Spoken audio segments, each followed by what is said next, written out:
¿Alguna vez se han preguntado, ¿es posible que la voz de una persona llegue a ser el alma de una región entera? Bueno, hoy vamos a conocer la historia de Jesús Manuel Corrales, a quien seguro conocen mejor como Chucho, un hombre cuya música de verdad se convirtió en el mismísimo latido del Táchira. Y esa es justo la pregunta que nos va a guiar hoy. La vida de Chucho Corrales parece darnos una respuesta, y una respuesta bastante clara. Vamos a ver cómo fue que un artista logró encarnar de esa manera la identidad de su tierra. Ok, para entender la leyenda, primero, obvio, hay que conocer al hombre. Hay que ir a sus raíces, allá en San Cristóbal, y entender cómo su talento le hizo ganarse un nombre que al final lo definiría para siempre, el cantor del Táchira. Nació en 1926, y miren, Chucho Corrales fue mucho pero mucho más que un cantante. Era, por decirlo así, un hombre del renacimiento andino, un locutor con una voz que cautivaba, un compositor de himnos que todo el mundo cantaba, e incluso un político que llevó la voz de su gente hasta la capital. ¿Y esto? Esto no era un simple apodo, para nada. Era un título ganado a pulso, un reconocimiento que venía del pueblo. Cuando alguien decía «el cantor del Táchira», no había que preguntar más. Todo el mundo sabía que se hablaba del hombre cuya voz era literalmente el sonido de los Andes venezolanos. Bien, ahora vamos a ver cómo se fue construyendo esta leyenda. Porque su viaje no se quedó en las montañas tachirenses, no. Su talento lo llevó de las orquestas locales a los escenarios más importantes de todo el país. Esta línea de tiempo nos muestra un ascenso que fue meteórico.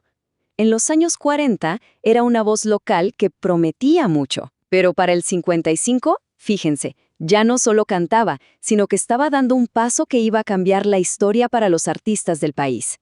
Y ya para los 60, era una figura nacional, compartiendo pantalla con gigantes como Renny Ottolina. Imagínense. El legado de Corrales va muchísimo más allá de su voz como intérprete. Su impacto real, donde más se siente, es en dos áreas clave. Por un lado, sus composiciones, que son inmortales, y por otro, su lucha casi revolucionaria por los derechos de los artistas. Estas no son solo canciones, son como postales sonoras de su región. Cuando uno escucha el pasodoble San Cristóbal Andina o el bambuco Tierra Tachirense, se puede sentir el aire de la montaña, el olorcito a café, el carácter de su gente. Por eso mismo se convirtieron en la banda sonora de todo un estado. Y esto lo deja clarísimo, ¿no? Aquí se ve la magnitud de su impacto. Pensemos en lo que significa crear una pieza musical pero tan conectada con la gente que termina siendo adoptada como un himno no oficial. Ese era el poder de la música de Chucho Corrales. Pero Chucho no era solo un creador, era un defensor. En una época en que el trabajo de un artista era súper vulnerable, poco protegido, él entendió que la creatividad tenía que ser resguardada. Así que se convirtió en un pionero, luchando para que se reconociera y se compensara de forma justa a todos los autores.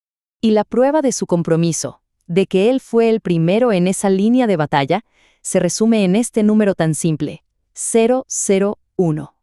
Este era su carnet de afiliado a la SACVEN, la Sociedad de Autores y Compositores de Venezuela. Ojo, no es que fuera un miembro más, no. Él fue el fundador y el primer afiliado de la historia, el socio número 1. Claro, con este nivel de liderazgo y esa conexión tan fuerte con la gente, era casi inevitable que su influencia fuera más allá de lo cultural. El paso del escenario a la arena política, fue un movimiento muy natural. La misma gente que cantaba sus canciones en fiestas y serenatas fue la que lo eligió para ser su voz en el Capitolio. La voz que le cantaba al Táchira, de repente, se convirtió en la voz que defendía al Táchira en el Senado de la República. Y así llegamos al capítulo final de su vida, un momento que de hecho consolida su poderoso legado. Un legado que, a pesar de las dificultades, terminó, en sus propios y poéticos términos. A ver, aunque el reconocimiento por parte de las instituciones no siempre estuvo a la altura de su leyenda, sobre todo en sus últimos años, su historia se cierra con una nota perfecta, cumpliendo un anhelo que él mismo había dejado inmortalizado en sus canciones. Y aquí el círculo se cierra. El hombre que le cantó a su tierra, que la defendió en el arte y en la política, cumplió su deseo final, descansar para siempre en ella. Su voz y su ser quedaron fundidos para la eternidad con ese paisaje andino que tanto, tanto amó. La historia de Chucho Corrales, al final, nos deja con una reflexión.